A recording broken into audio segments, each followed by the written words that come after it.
Hello friends, welcome back to my YouTube channel VK knowledge. तो friends, मेरा नाम विनोद कुमार है। मैं पिछले 2 साल से डिपार्टमेंट ऑफ पोस्ट में एबीपीएम पद पर कार्यरत हूँ।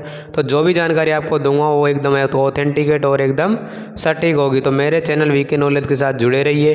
पोस्ट ऑफिस से जुड़ी लेटेस्ट अपडेट और गवर्नमेंट जॉब्स के लेटेस्ट अपडेट पाने के लिए।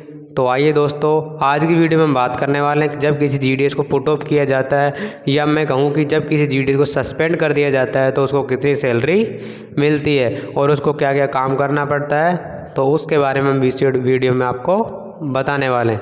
तो आइए दोस्तों, वीडियो शुरू करते हैं कि जब किसी जीडीएस को सस्पेंड किया जाता है, पुट ऑफ किया जाता है, तो पहले हम बात करेंगे पुट ऑफ किस कारण से किया जाता है, क्या क्या वो रीज़न है जिनकी वजह से किसी जीडीएस को सस्पेंड किया जाता है या पुट ऑफ कर दिया जाता है, और पुट ऑफ होने के बाद में बीपीएम, एबीपीएम या जीडीएस की सैलरी कितनी मिलती है और उसको क्या क्या काम करना पड़ता है। तो हम पूरा सभी टॉपिकों के बारे में हम इस वीडियो में बात करने वाले हैं। तो आइए दोस्तों, वीडियो शुरू करते हैं।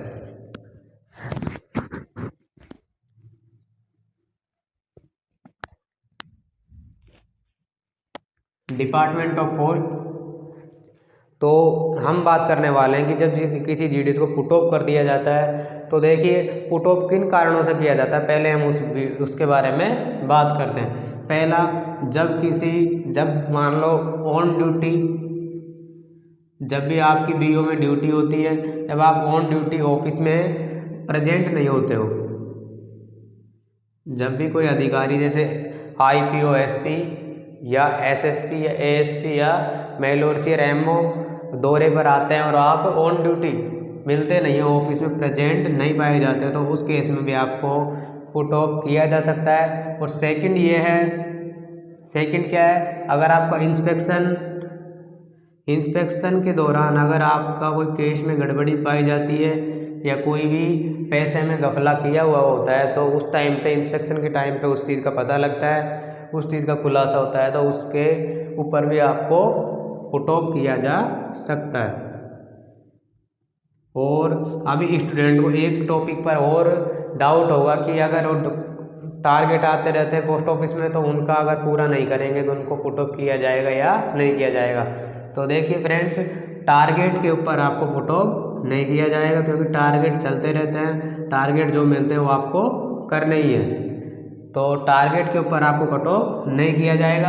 आपको कट ऑफ कब किया जा सकता है, पुट ऑफ ऑन ड्यूटी अगर आप प्रेजेंट नहीं मिलते हो, या इंस्पेक्शन के टाइम पे कोई भी आपने गड़बड़ी कर रखी है, कोई भी घपला कर रखा है, तो आपको पुट ऑफ किया जा सकता है, आपको सस्पेंड किया जा सकता है।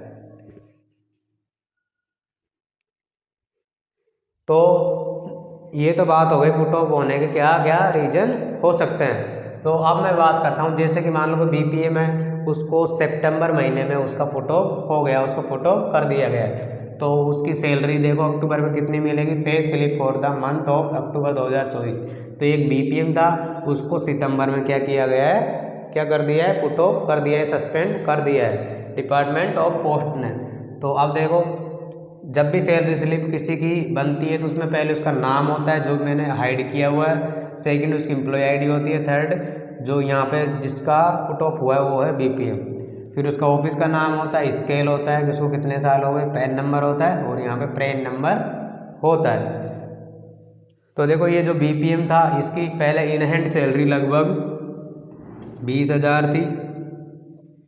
कितनी सैलरी थी इसकी, 20,000। इसको पुट ऑफ कर दिया है, तो पुट ऑफ करने के बाद में देखो कितना मिलता है। पुट ऑफ करने के बाद में किसी भी बीपीएम या किसी भी एबीपीएम को उसकी इन हैंड सैलरी, मान लो उसको 20,000 मिल रही है इस बीपीएम को, तो उसको कितनी मिलेगी, अब 20% का इसका मिलेगा 25%। 20,000 का 25% कितना हो गया, 5,000 रुपये।